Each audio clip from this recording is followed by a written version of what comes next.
우리 옆에 있는 분들이랑 인사합시다. 함께 예배하게 돼서 참 기쁩니다. 예. 이대로 천국에 갔으면 좋겠습니다. 밖에는 이제 가을비가 스산하게 내려서요, 그죠? 그러나 예배당 안에는 사랑과 다정함이 우리로 하여금 이것이 한 가족이구나 느끼게 합니다. 오늘 표현으로 표현한다면 밖에는 아람 군대가 에워싸고 공격하려고 하지만, 그죠? 우리와 함께 하시는 천군 천사, 천천만만의 불말과 불병거가 가득해서 우리 장로님을, 우리 권사님을, 집사님을, 우리 청년들을 둘러 진치고 있는 것 보는 시간 되시기를 주님의 이름으로 축복합니다. 그게 보였으면 좋겠습니다. 이 부분이 믿어지지 않는 분들 계십니까? 이 부분이 아직도 느껴지지 않아서 그거야 3000년 전쯤의 일이지 라고 생각하면서 내가 사는 삶의 환경 속에 하나님의 함께 하심이 보이지 않는 분이 계신다면 오늘 말씀을 통해서 눈이 열려지기를 주님의 이름으로 축복합니다. 오늘 본문은 그렇게 영적 싸움에 승리했던 엘리야 다음 세대의 사람 엘리사의 이야기입니다. 엘리야는 하나님의 뜻을 아는 사람이었고요. 하나님의 뜻에 순종하는 사람이었습니다. 그런데 그가 2장에 가면 열왕기하 2장에 가면은 승천을 하지요. 그죠? 자, 그 승천하는 장면에 이런 말이 있어요. 열왕기하 2장 8절. 엘리야가 겉옷을 가지고 말아 물을 치매 물이 이리저리 갈라지고 두 사람이 마른 땅 위로 건넜다. 물이 갈라지고 마른 땅같이 건넜다. 어디가 생각납니까? 출애굽하는 과정이 생각나죠. 그죠? 그래서 출애굽기 14장 21절에도 보니까 모세가 바다 위로 손을 내밀매 여호와께서 큰 동풍이 밤새도록 바닷물을 물러가게 하시니 물이 갈라져 바다가 마른 땅같이 되었고 이스라엘 백성들은 바다 가운데를 육지같이 건넜다. 같은 내용입니다. 같은 구원의 역사입니다.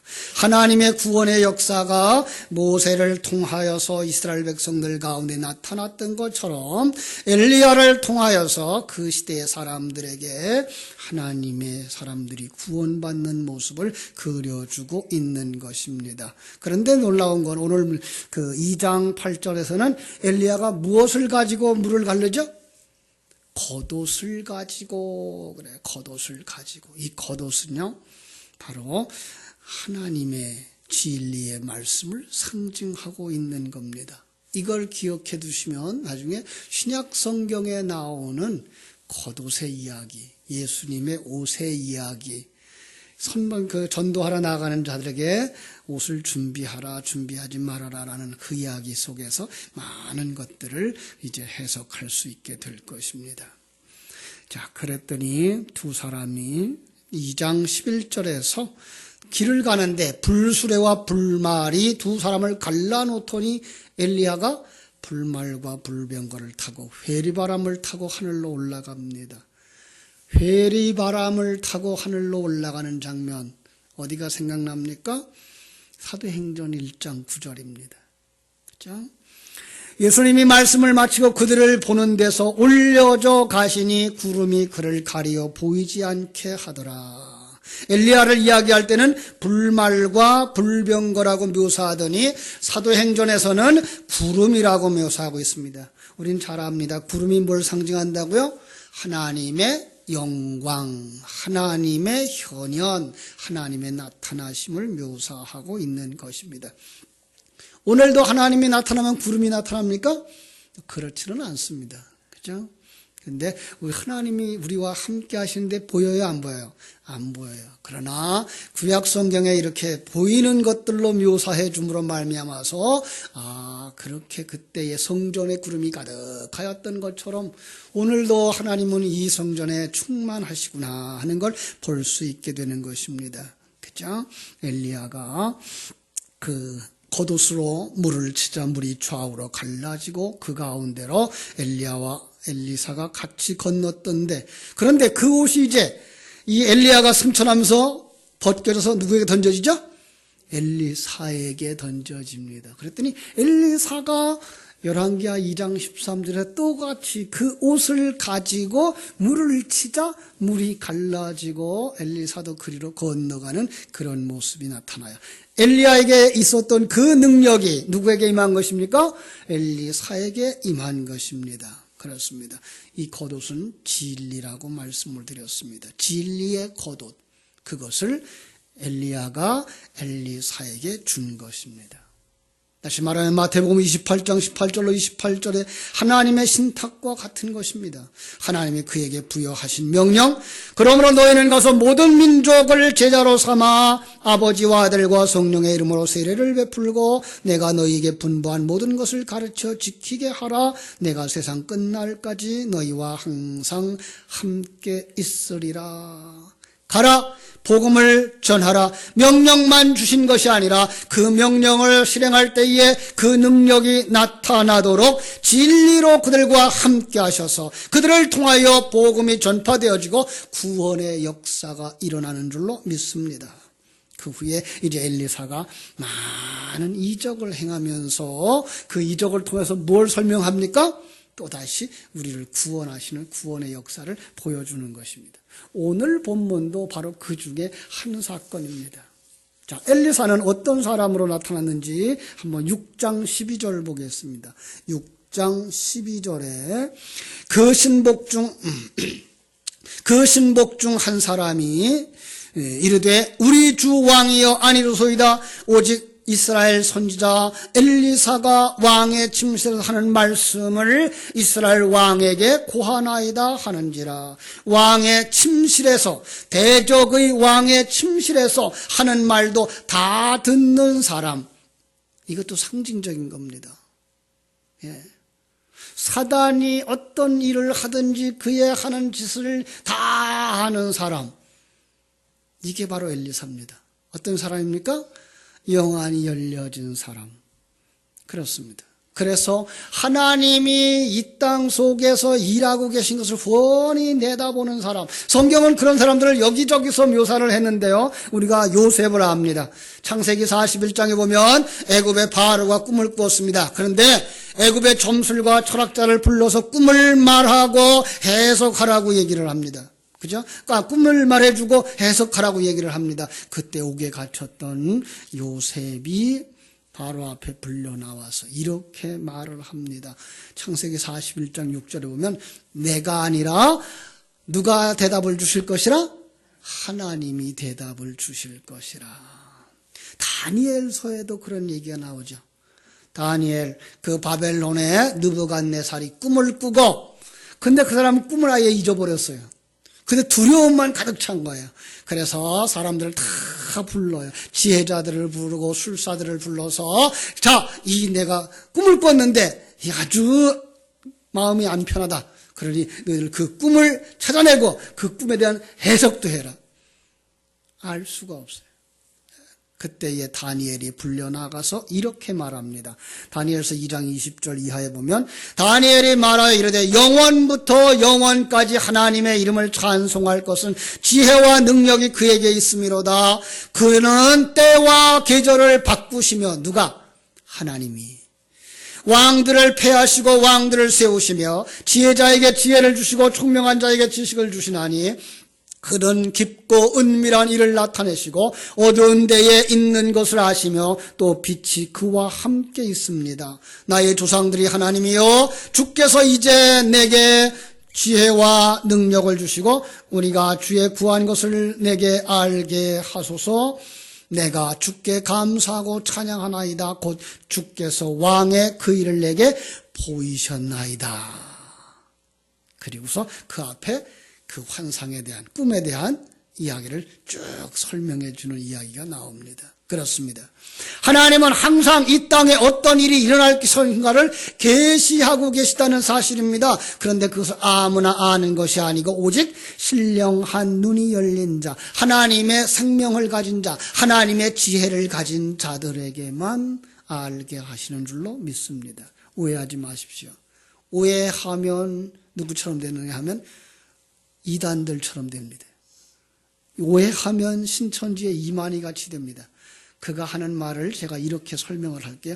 하나님은 항상 역사 속에 성경 해석자들을 세우셔서 하늘의 비밀을 풀어 해석하게 하셨다. 여기까지 맞습니다. 자, 그런데 그 다음이 틀립니다. 출애굽 시대에는 모세를, 선지자 시대에는 선지자를, 신약 시대에는 예수를, 그리고 예수님 가신 다음에는 베드로를, 그리고 이 마지막 시대에는 그 하늘에 감추어진 비밀을 풀어내는 그 한 사람을 세웠다. 그가 누구라 그럴 것 같아요? 갔다 오셨나 봐요. 그거 아닙니다. 잘못 해석한 겁니다. 첫 부분은 맞는다 그랬어요. 하나님은 항상 역사 속 성경 해석자들을 세우셔서 하늘의 비밀을 풀어 해석하게 하셨다. 구약에는 모세, 선지자들, 신약에서는 대표적인 인물로 예수 그리스도, 바울. 그러나 그것은 개인 한 사람을 세워 시대를 대표하는 해석자로 세운 것이 아니고 성령 받은 사람들, 하나님 앞에 쓰임받는 모든 사람들을 대표적으로 하나씩 세워서 설명한 것입니다. 성령을 받은 사람들은 다 같이 신령한 눈이 열리고 진리를 깨닫게 되어져 모세처럼, 선지자들처럼, 바울처럼 예수 그리스도의 도구가 되어져 사용되어진 줄로 믿습니다. 이렇게 정리하셔야만 여러분들이 이단에게 속아 넘어가지 않습니다. 누구만 그 일을 행할 수 있는 자가 아니라 이 모든 세계 속에서 하나님의 사람들은 바로 성경 속에 나왔던 그런 인물들처럼 믿음으로 살게 되어져 있는 것이고, 제가 성경 해석은 그렇게 하라고 그랬어요. 성령의 감동을 받아 성경을 통해서 누구를 분석하고 판단하는 거로 보라? 나. 그렇습니다. 성경 속에 있는 인물들, 성경 속의 사건들은 지금 우리가 만난 그 상황, 내가 만난 그 사건들을 해석하고 있으며 나의 지금의 형편과 나의 이후에 만드실 하나님의 일하심을 보여주는 것입니다. 이거 확실히 가지셔야 됩니다. 엘리사 역시 성령을 받은 자, 눈이 열린 자, 한 걸음 더 나가서 예수 그리스도의 도구로 서 있는 것입니다. 그 사람이 뭘 안다고요? 하나님이 일하심을 아는 사람입니다. 자, 그게 어떻게 묘사되어졌다고요? 아람 군대가 이스라엘 침략하라고 작전 계획을 세웁니다. 그런데 이스라엘은 놀랍게도 그들이 저 침략해 들어가려고 하는 그 지역에 앞장서서 가로막고서 그들을 가로막아서 해치기 때문에 아람 군대의 손해가 이만저만이 아닙니다. 그러자 아람 군대의 왕이 뭐라고 생각하는가 하면, 야, 어떻게 그렇게 우리의 생각과 계획을 알까? 우리 중에 첩자가 있는 것 아니냐? 누가 우리의 첩자냐? 찾아내거라. 자, 그랬더니 그 신복 중에 한 사람이 오늘 우리가 읽은 말씀처럼 뭐라고 말합니까? 왕이여, 우리 중에 첩자가 있는 게 아니라 이스라엘은 선지자가 있습니다. 하나님을 잘 섬기는 사람, 기도하는 사람, 미래의 일을 예견하는 사람이 있습니다. 그 선지자를 엘리사라고 하는데 영적인 통찰력이 있어서 우리 군대의 작전 계획을 꿰뚫어보고, 누구의 계획을 꿰뚫어봐요? 사단 마귀의 계획을 꿰뚫어보고 진리의 말씀으로 가로막으며 대조처하여 사단을 물리칩니다. 그러자 이 아람 왕의 군대가 뭐라고 생각합니까? 그럼 그 엘리사를 잡아와라. 그래가지고 대장들이, 그 군사들이 도단성에 있는 엘리사를 잡으려고 도단성에 다 왔습니다. 겹겹이 둘러싸서 이제 밤을 보내고 이제 침략하려고, 화나면 침략하려고. 여러분, 하나님의 일을 아는 사람들, 사단의 활동을 아는 사람들, 그거 모를까요? 아니야, 다 압니다. 한 걸음 더 나가서 역사를 자기 계획대로 움직이시는 하나님이 이 세상 돌아가는 것, 사람들의 생각을 모르실까요? 아닙니다. 다 아시는 것입니다. 아침에 일찍이 선지자의 종 게하시가 일어나서 밖에 나가봤더니 아침 햇빛에 비춰지는데 이슬빛이 아니라 창끝에 빛이 번쩍번쩍 하는 겁니다. 수많은 군대가 이 엘리사를, 이 도단성을 포위하고 있는 겁니다. 급하게 뛰어들어와서 이야기합니다. 아이고, 큰일 났습니다. 우리는 아람 군대에게 완전히 포위되어져서 빠져나갈 수가 없습니다. 선생님, 어떻게 하면 좋겠습니까? 그때 엘리사가 대답합니다. 16절. 두려워하지 마라. 우리와 함께한 자가 그들과 함께한 자보다 많으니라. 믿습니까? 그렇습니다. 악한 마귀가 우리를 대적하려고 여러 가지로 사자의 모양으로 공격해 들어오지만 우리와 함께하는 자가 사단의 세력보다 더 강하고 더 많은 줄로 믿습니다. 그렇습니다. 엘리사는 두려움에 떨고 있는 사환을 위로했을 뿐만 아니라 지금 자기를 포위하고 있는 아람 군대보다 더 많은 하나님의 군대가 우리와 함께하고 있다는 사실을 그에게 가르쳐 줍니다. 그리고 17절 어떻게 기도합니까? 여호와여, 원하건대 그의 눈을 열어서 보게 하옵소서. 하나님이 그 청년의 눈을 열어주사 보게 했더니 불말과 불병거가 산에 가득하고 엘리사를 둘러선 것을 보게 됩니다. 사람들이 오해하면 이걸 갖다가 보고서 무슨 생각합니까? 오늘날도 하나님 내 눈을 열어서 이 사건이 어떻게 펼쳐질지 내게 보여주세요. 그런 일은 없습니다. 하나님은 지금 우리의 구원의 이야기를 하고 있는 거지, 내 사업의 미래에 어떤 일이 일어날 건지, 내 거래하는 그 사람의 상황이 어떤지를 보여주는 점쟁이같이 일하시는 분이 아닙니다. 여기에 우리는 눈을 가진 사람들의 두 종류의 사람을 보게 됩니다. 한 종류의 사람, 타락한 인간의 눈을 가진 사람, 육신의 눈만 가진 사람. 대표적인 사람이 지금 엘리사의 시중 들던 종 게하시입니다. 그는 아침 일찍 일어났다가 아람 군대가 온 성을 포위하고 있는 것을 보았습니다. 도단성 주변의 상황, 아람 군대의 엄청난 군사들과 말과 병거, 그것을 본 게하시 겁을 잔뜩 먹고 두려워서 벌벌 떨었다고 말하고 있습니다. 여러분, 이 세상을 살아가는 사람들이 다 이 눈을 가지고 산다는 것 아십니까? 우리가 태어나기 전 우리의 육신의 눈이 밝지 않았습니다. 어머니 복중에 있을 때 여러분 눈을 뜨고 보았을까요? 아닙니다. 그 아이는 보이는 눈이 아닌 영적인이고 정신적인 눈을 가지고 어머니와 교통을 했습니다. 그때 그는 행복했습니다. 그러나 어머니 복중에서부터 이 땅에 태어나는 순간부터 그는 이제 세상의 소리를 듣게 됩니다. 아들이네, 딸이네 라는 소리부터 시작해가지고 잘 먹네, 못 먹네, 예쁘네, 밉네. 또 부모님들은 그 자식에 대해서 좋은 것, 좋은 것, 좋은 것. 그렇게 하면 나쁜 사람, 나쁜 사람, 나쁜 사람. 그러면서 이 아이가 어떤 눈으로 그가 눈을 가지게 되는가 하면 세상적인 가치 판단과 기준의 눈을 가지게 됩니다. 그것이 바로 타락한 인생이 만들어낸 눈입니다. 그것은 그저 세상의 가치관을 가지고 하나님이 예쁘게 만들어 주신 것 가지고 지잘난 줄 알고 교만하게 되고 하나님 넣어주신 재능과 능력과 은사를 가지고 자기가 엄청난 자랑거리로 삼습니다. 그런가 하면 어떤 사람은 하나님이 만들어 주셨는데도 불구하고 그 외모 때문에 열등감에 빠지고 그가 어떤 나라에 출생했기 때문에 그는 불행하다고 생각합니다. 그것은 다 타락한 인간이 가지고 있는 육신의 눈. 성경은 그걸 갖다가 눈먼 자라고 말합니다. 뭘 보지 못하기 때문에? 하나님을 보지 못하기 때문에.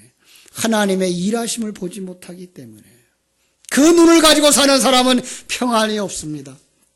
게하시처럼 불안과 공포에 떨게 됩니다. 많은 돈을 가지고도 평안을 누리지 못하고 좋은 환경을 가지고도 행복을 누리지 못합니다.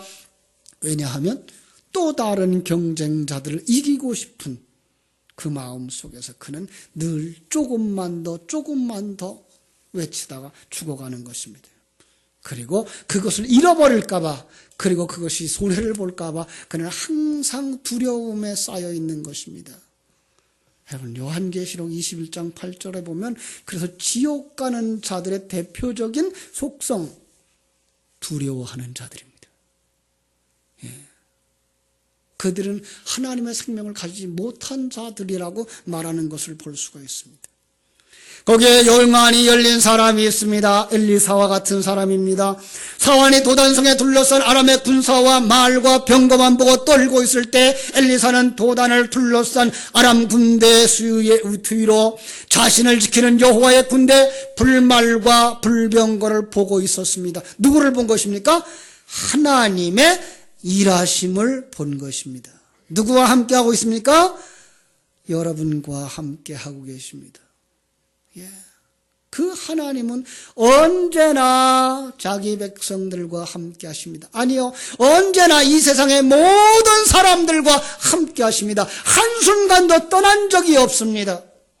지키시고 보호하시고 인도하시고 만드시는 그 하나님의 손길을 아는 자 결코 두려워하지 않을 줄로 믿습니다. 염려하지도 않습니다. 뿐만 아니라 그는 다른 사람의 눈을 열어주기 위하여 기도합니다. 여호와여, 원하건대 저의 눈을 열어 보게 하옵소서. 그랬더니 사환이 눈이 보여졌습니다. 여호와의 군대가 보여졌습니다. 다시 한번 묵상하려고 합니다. 여호와여, 원컨대 저의 눈을 열어 보게 하옵소서. 오늘 세상을 사는 사람들이 다 힘들다 그럽니다. 좋은 대학에 들어가기 힘들고 좋은 직장에 들어가기 힘들다고 말합니다. 그래서 말하기 좋아하는 사람들 정부에 대하여 요구합니다. 일거리 창출하라고. 여러분, 그런데요, 조금만 뒤로 물러서서 한번 이 나라를 살펴봤으면 좋겠습니다. 이런 모순이 없습니다. 일자리가 없는 것이 아니라 그 일을 하러 가기 싫은 겁니다. 금년 3월 달에 우리 한국 땅에 들어온 외국인 노동자가 6개의 나라에서 왔는데 이게 33만 6천 명이랍니다. 그들을 안 들으면, 그 자리에 한국의 젊은이들이 들어가면 일자리 금방 몇 개 만들어져요? 33만 개, 34만 개가 생기는 겁니다. 그런데 거기에 지금도 일꾼을 찾고 있습니다. 안 가서 일거리가 없는 것이고 안 가서 취업이 안 되는 것이지, 여러분, 정말 일자리가 없는 것이 아니라는 사실입니다. 그런데 일자리가 없다고 하는 얘기를 왜 합니까? 자기가 원하는 곳에 가고자 싶어서. 여러분, 대통령의 자리는 한 자리밖에 없습니다. 그런데 대통령 되려고 하는 사람이 수천 명이라면 한 사람만 대통령 되고 수천 명은 대통령 자리가 없는 겁니다. 그럼 그들은 뭡니까? 일자리가 없는 겁니다. 지금 이러고 있는 상황입니다. 그럼 왜 농사하면 안 되고, 왜 직장에 다니면 안 되고, 왜 물고기 잡는 어부면 안 됩니까?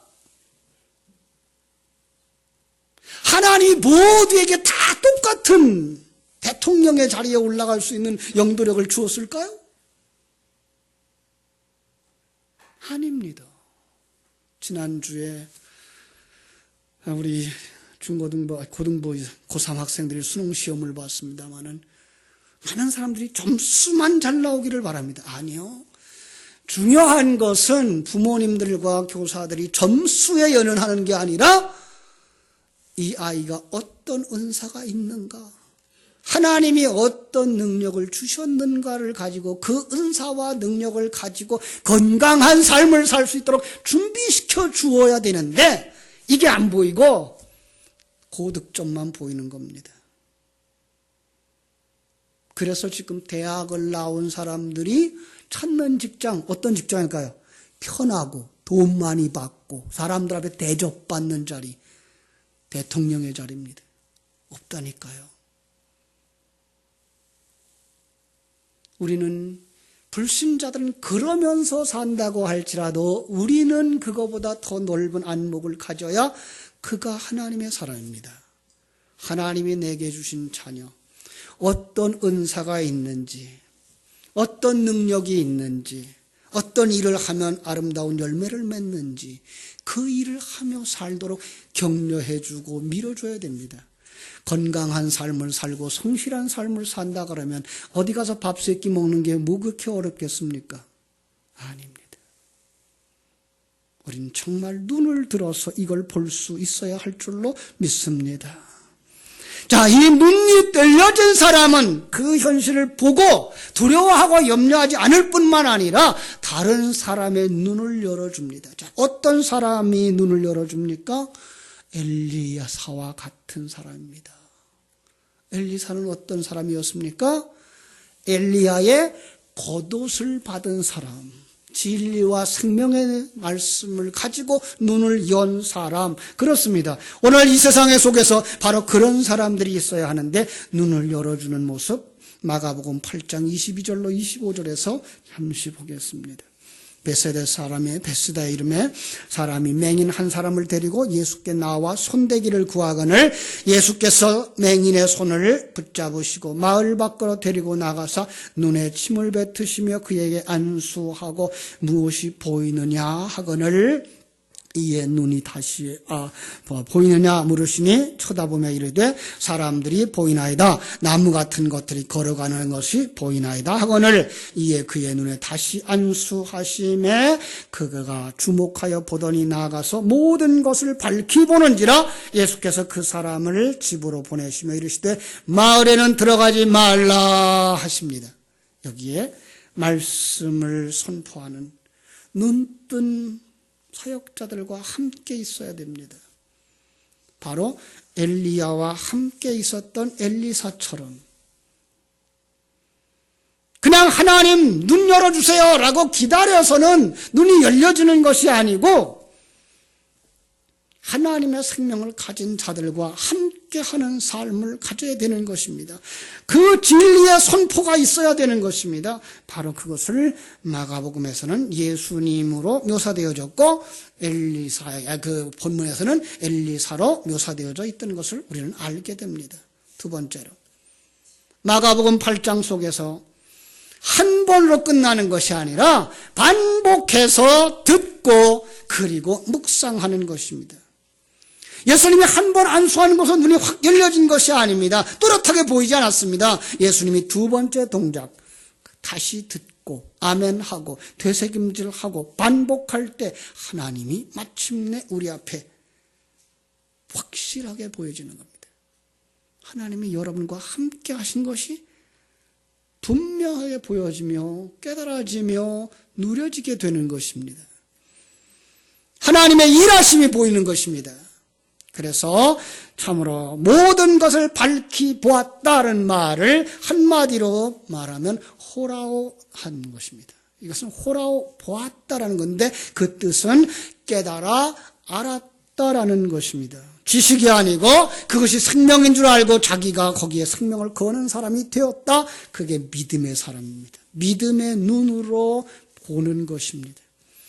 그들에게 부탁합니다. 다시 마을로 돌아가지 마라. 옛날의 가치관, 옛날의 사상, 옛날의 관점으로 돌아가지 마라. 그러면 눈이 다시 감겨버리는 것입니다. 확실하게 진리를 확립하기 전에는 세속의 관점으로 돌아가서는 안 됩니다. 하나님께서 여러분들의 눈을 열어주시기를 주님의 이름으로 축원합니다. 주님은 그 엘리사는 그 많은 군대를 다 데리고 어디로 갑니까? 사마리아 성으로 들어갔습니다. 사마리아 성으로 들어갔더니 그 왕이 어떻게 하여? 야, 저 이제 눈도 먼 저들을 죽여버릴까? 그럽니다. 그때에 엘리사가 뭐라 그럽니까? 아닙니다. 오히려 그들에게 떡과 물을 주십시오라고 말합니다. 어떻게 눈이 떠진다고요? 떡과 물을 먹여줘야 됩니다. 어떤 떡입니까? 생명의 떡입니다. 어떤 물입니까? 생수입니다. 예수 그리스도의 살과 피입니다. 진리의 말씀을 먹여주면 그들이 눈이 뜨여지는 것입니다. 여러분들이 그 사역을 맡았습니다. 진리의 말씀을 여러분이 새겨서 여러분 속에 내 잔이 넘치나이다의 신앙까지 이르게 되시고 더 나아가서 다른 사람들을 이끌고 눈 뜨게 하는 귀한 사역을 잘 감당함으로 하나님 앞에 사랑받고 칭찬듣는 복된 성도들 다 되시기를 주님의 이름으로 축원합니다. 기도하겠습니다. 하나님 우리 아버지, 우리도 소경들이었습니다. 하나님이 나와 함께 하신 것을 알지 못할 때에 보이는 것들을 가지고 판단했고 보이는 것들을 가지고 너무 좋아했고 가지지 못한 것 때문에 너무 불평했었습니다. 그러나 이제 나를 만드신 분이 하나님, 나를 인도하시는 분이 하나님, 나를 완전하게 만들어 하늘나라에 인도하실 그분이 하나님이라는 사실을 믿고 하나님이 주신 이 환경, 하나님이 주신 이 은사와 능력, 하나님이 주신 이 자리를 기뻐하며 여기서 하나님의 영광을 드러내는 삶을 위하여 최선의 삶을 살게 해주시니 감사합니다. 아직도 그런데 눈을 뜨지 못한 자들이 세상에 많습니다. 예수를 믿는다고, 하나님을 믿는다고, 하나님이 나에게 복 주신다고 말하면서 주를 따라간다고 말하는 많은 이들 가운데도 아직도 하나님을 대적하며 소경의 삶을 사는 자들이 있습니다. 그들에게 눈뜬 자의 인도함이 필요하고 그들에게 정말로 떡과 물을 공급해 줌이 필요한데 하나님 오늘도 우리들을 그러한 도구로 쓰시기를 원하셔서 부르실진데 내가 여기 있나이다, 나를 보내소서라고 자원할 수 있는 하나님의 사람들이 일어나게 하여 주시옵소서. 그래서 하나님의 백성들 하나도 잃지 않고 다 완성시켜 천국에 같이 가서 한 가족을 이루고 한 나라를 이루는 복된 성도들 되게 하여 주옵소서. 예수님의 이름으로 기도하옵나이다. 아멘.